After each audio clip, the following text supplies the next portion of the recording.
special জাজ CBI আসামত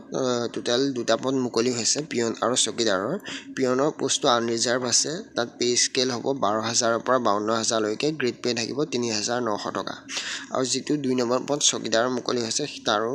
সিও আনৰিজাৰ্ভে থাকিব এটা পোষ্ট ওলাইছে পে স্কেল হ'ব 12,000 পৰা 52,000 লৈকে গ্ৰেড পে একেই 3,900 টকা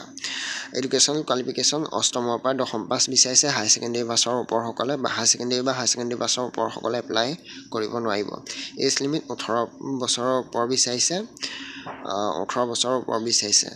1/11/2025 লৈকে 18 বছৰৰ ওপৰ হ'ব লাগিব 18 বছৰ বা 18 বছৰৰ ওপৰ হ'ব লাগিব যিমানবোৰ চাৰ্টিফিকেট আছে 3 কপি পাছপোৰ্ট সাইজ ফটোগ্ৰাফৰ সৈতে এটো পঠিয়াব লাগিব স্পিড পোষ্ট কৰিব লাগিব এড্ৰেছ দিয়া গৈছে অফিচ অফ দা স্পেচিয়েল জাজ CBI Assam Guwahati at Sanmari Guwahati 781003 নিয়াৰ Sanmari পুলিচ ষ্টেচনলৈ স্পিড পোষ্ট কৰিব লাগিব কিন্তু